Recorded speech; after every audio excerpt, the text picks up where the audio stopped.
Ela não implorou por ajuda. Não chorou aos pés de nenhum rei. Quando Olga recebeu a notícia da morte do marido, ela não apenas sofreu. Ela arquitetou o mais sanguinário plano de vingança. Com olhos serenos e mente afiada, ela se tornou a protagonista de uma das histórias mais fascinantes e sangrentas da Idade Média. Uma mulher que cruzou a linha entre vingança e poder, entre pagã e santa. Esta é Olga de Kiev, a regente implacável, a estrategista silenciosa, a chama que queimou cidades inteiras, mais tarde, iluminou o caminho espiritual de um império. Século X. A Rússia de Kiev ainda está em formação. O império está longe de ser consolidado. A política é feita com sangue, alianças e aço.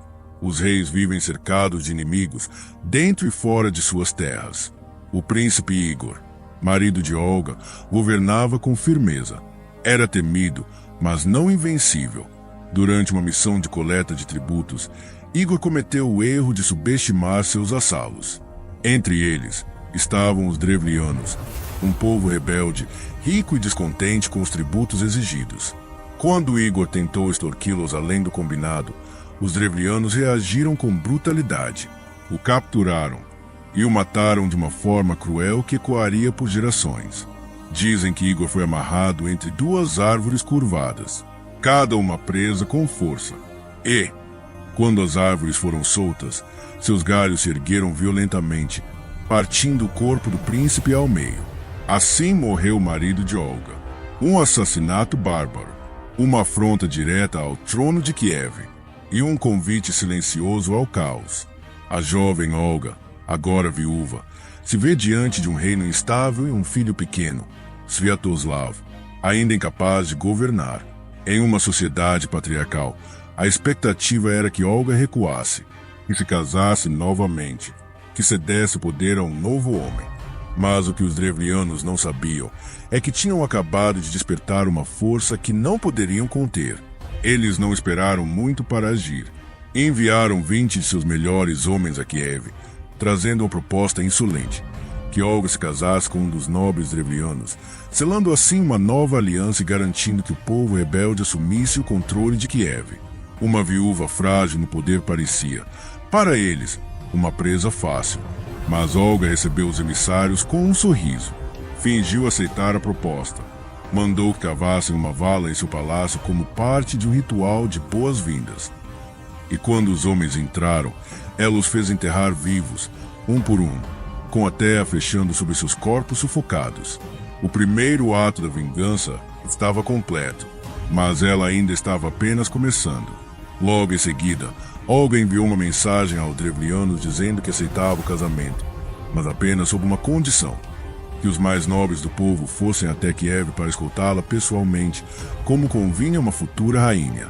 Os Drevlianos, convencidos de que estavam prestes a dominar Kiev, enviaram uma segunda comitiva, ainda mais ilustre e confiável. Quando chegaram, Olga ordenou que fossem aos banhos públicos descansar da viagem antes da cerimônia. Lá, enquanto relaxavam e se limpavam, os servos trancaram as portas de madeira e atearam fogo. Os gritos ecoaram pelas paredes de pedra. Nenhum escapou. Os vapores quentes se tornaram cinzas. O segundo golpe estava desferido, e Olga seguia inabalável. Com 2 ataques cirúrgicos e quase simbólicos, ela havia eliminado a elite política e diplomática dos Drevlianos. Mas Olga queria mais do que vingança. Ela queria fazer história. Vestida como viúva e com aparência frágil, ela partiu rumo ao território dos Drevlianos, levando seu exército. Disse que queria prestar homenagem à memória de seu marido. Os Drevlianos, sem saber da destruição de seus emissários, a receberam com festa. Um banquete foi preparado. Muito vinho foi servido. Músicas, danças, discursos em honra de Igor. Mas, no auge da embriaguez, quando os sentidos dos homens estavam turvos e os corpos vulneráveis, Olga deu a ordem. Seu exército, oculto até então, surgiu como sombras e massacrou os convidados. Estima-se que mais de 5.000 homens tenham morrido naquela noite. Foi uma chacina, uma limpeza, um aviso, mas Olga ainda não havia terminado. Ela então marchou com suas tropas até Skorosten, a cidade onde Igor fora assassinado. Os Drevlianos, agora conscientes da tempestade que haviam despertado, se trancaram nas muralhas e aguardaram o ataque. Mas Olga surpreendeu novamente. Disse que não desejava mais guerra, que estava satisfeita com a vingança e desejava apenas um tributo simbólico pela paz. Pediu que cada casa da cidade lhe oferecesse 3 pombos e 3 pardais.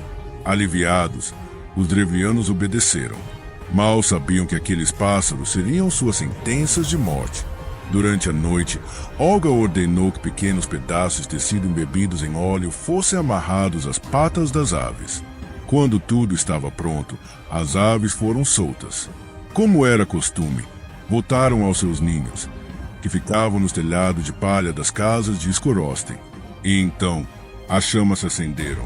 Num instante, dezenas, depois centenas de focos de fogo se espalharam por toda a cidade. O fogo queimava de dentro para fora, de cima para baixo. Desesperados, os habitantes corriam pelas ruas em chamas. Olga, ao longe, apenas observava. Skorosten foi reduzida a cinzas. Sem precisar sitiar, sem perder um só soldado, Olga havia destruído a cidade responsável pela morte de seu marido. Se essa história terminasse aqui, Olga já seria uma das figuras mais marcantes da história eslava. Mas o destino ainda lhe reservava outro papel, o de semente de uma nova fé. Em 957, Olga viaja até Constantinopla, capital do Império Bizantino, para selar alianças. Lá, é recebida como uma verdadeira soberana. Diante do imperador e do patriarca, ela aceita o batismo cristão. Adota o nome Helena. A princesa pagã agora se transforma em uma mulher de fé. Seu gesto é estratégico, sim, mas também revelador. Olga percebe o poder da igreja e o papel que ela poderia ter no fortalecimento de sua dinastia. Estava abrindo as portas para o futuro espiritual de seu povo. Seu filho, Sviatoslav, permaneceria pagão, mas sua influência não seria ignorada. Décadas depois, seu neto, Vladimir, o Grande, converteria oficialmente toda a Rússia de Kiev ao cristianismo, tornando a fé trazida por Olga a base espiritual do império. Mas não foi só religião. Olga reorganizou o sistema de tributos, fortaleceu a administração de Kiev e pacificou regiões em conflito. Ela não era apenas uma vingadora, era uma gestora, uma estrategista, uma líder completa. Enquanto muitos reis eram lembrados por conquistas passageiras, Olga construiu uma base sólida para o crescimento de sua nação. Quando morreu, por volta do ano 969, Olga foi enterrada com honras. Anos mais tarde, a Igreja Ortodoxa a canonizou, não por seus atos sangrentos, mas por sua fé, sua visão e sua contribuição para a cristianização da Rússia. Sua imagem passou a ser venerada, não como uma simples governante, mas como uma santa. É curioso imaginar que uma mulher capaz de queimar cidades com pássaros incendiários, de enterrar inimigos vivos, de massacrar exércitos embriagados tenha se tornado um símbolo de santidade. Mas é exatamente isso que torna a sua história única. Ela é a prova viva de que a história humana não é feita de figuras planas. Olga de Kiev foi sombra e luz, espada e cruz, vingança e fé. Uma mulher que navegou por entre os extremos do poder e da devoção e que moldou, com mãos firmes, o destino de um povo inteiro. Ela não apenas governou, ela resistiu, transformou e construiu. Seu legado ecoa até hoje, como som distante de sinos tocando entre as ruínas de antigas muralhas queimadas.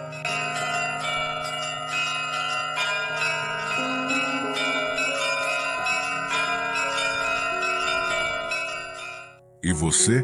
Já conhecia a história de Olga de Kiev? Qual parte mais te surpreendeu? Comente aqui embaixo. E se quiser mais histórias de personagens que desafiaram o tempo, a lógica e o destino, se inscreva no Reino de Cronos e embarque com a gente em mais uma viagem pelas sombras e glórias do passado. Nos vemos no próximo vídeo.